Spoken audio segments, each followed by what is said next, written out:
அப்பாவின் தந்திர உயில். இதை பற்றிதான் நாம் இன்றைக்கு ஒரு குட்டி கதை மூலமாக பார்க்க போகிறோம் நண்பர்களே. வாங்க பார்க்கலாம். இது உங்கள் டெல்ஸ் பை வித்யா.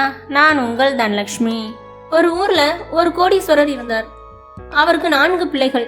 4 பிள்ளைகளும் வெவ்வேறு ஊர்களில் வாழ்ந்து வந்தனர். இந்த கோடீஸ்வரருக்கு ஒரு பழக்கம் இருந்துச்சு. அது என்னன்னா, பணம் பொருட்கள் எதுவா இருந்தாலும் ஓவியத்திலிருந்து நாணயம் வரை என்ன விலை கொடுத்தினாலும் தன் மாளிகையில் வாங்கி வைத்து விடுவாராம். அந்த கோடீஸ்வரருக்கு மனைவி இல்ல, பிள்ளைகளும் வெகு தூரத்தில் இருந்தன. பிள்ளைகள் ஒருவரும் தன் தகப்பனை கவனித்துக் கொள்ள முன்வரவில்லை. இவர் உடனிருந்து பாதுகாத்து வந்தது ஒரு வேலைக்காரர் மட்டுமே. திடீர்னு ஒரு நாள் அந்த கோடீஸ்வரர் இறந்து போயிறாரு. சொத்துக்களை பகிர்ந்து கொள்ள வந்த 4 பிள்ளைகளும் அவர்களுடைய குடும்ப வழக்கறிஞர் சொன்னதை கேட்டு அதிர்ச்சி அடைகிறாங்க. அந்த வழக்கறிஞர் அந்த 4 பிள்ளைகளிடமும், உங்கள் அப்பா எல்லா சொத்துக்களையும் ஏலம் விட்டுவிட சொல்லி உயில் எழுதி வைத்திருப்பதாக கூறினார். இதை கேட்ட அந்த பிள்ளைகள் அடைந்த கோபத்திற்கு அளவே இல்லை. உடனே சரி, ஏலத்தில் பணம் பொருட்களை நல்ல விலைக்கு விற்றுவிடலாம் என எண்ணி அந்த நாளுக்காக காத்திருந்தனர். ஏலம் விடும் நாளும் வந்தது. ஏல அதிகாரி கோடீஸ்வரரின் புகைப்படத்தை எடுத்து ஏலம் விட்டார். உடனே அருகில் இருந்தோர் அனைவரும் வேறு பொருட்களை ஏலமிடம் சொல்லி கூச்சலிட்டனர். உடனே ஏலமிடுபவர் முதலில் தனது பணத்தை ஏலமிட வேண்டும் என்று அவர் உயிலில் எழுதியிருக்கிறார் என்று கூறினார். இதை கேட்ட அனைவரும் சிரித்தனர். பிறகு புகைப்படம் ரூபாய் 100 என ஏலம் தொடங்கியது. ஒருவரும் ஏலம் கேட்கவில்லை. அந்த 4 பிள்ளைகளும் மௌனமாய் இருந்தன. ஆனால் அந்த கோடீஸ்வரரிடம் வேலை பார்த்த அந்த வேலைக்காரர் மட்டும் தன்னை எஜமான் எவ்வளவு நன்றாக பார்த்துக்கிட்டார் என்று நினைத்து ரூபாய் 500 என்று ஏலம் கேட்டார்.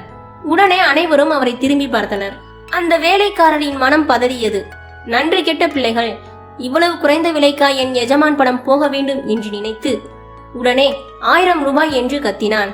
மறுபடியும் அவரை திரும்பி பார்த்த பிள்ளைகள் பைத்தியம் என்பது போல் சிரித்து கொண்டனர். கூட்டத்தில் ஒருவர் வேலைக்காரரை பார்த்து, ஏன் சும்மா இருக்கிறாய், ரூபாய் 2000 என்று கூற வேண்டியதானே என்று கேட்டார். அதற்கு அந்த வேலைக்காரர் பதில் சொன்னார், என் எஜமான் படத்திற்கு எவ்வளவு வேண்டுமானாலும் கொடுக்கலாம், ஆனால் என்னிடம் இருப்பது அவ்வளவுதான் என்று கூறினார். ஏலம் விடுபவர் ரூபாய் 1000 3 தரம் என்று கூறினார். வேலைக்காரரும் தன்னிடம் இருந்த ரூபாய் 1000 கொடுத்து அந்த படத்தை பெற்றுக்கொண்டார்.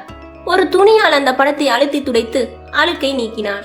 இப்போது மற்றவர்கள் அனைவரும் நிமிர்ந்து உட்கார்ந்து முதலில் என்ன பொருள் ஏலம் விடுவார்கள் என ஆவலோடு பார்த்து கொண்டிருந்தனர். ஆனால் ஏல அதிகாரியோ ஒரு அடி முன்னே வந்து, ஏலம் முடிந்து விட்டது, நன்றி, நீங்கள் காய்ந்து போகலாம் என்றார். உடனே மற்றவர்கள், என்ன ஏலம் முடிந்து விட்டதா, மற்ற ஏராளமான பணம் பொருட்கள் எல்லாம் இனிமேல் தான் ஏலம் போட வேண்டும் என்றார்கள். அப்போது குடும்ப வழக்கறிஞர் முன்வந்து பேசினார். கணவான்களே, மன்னிக்க வேண்டும்.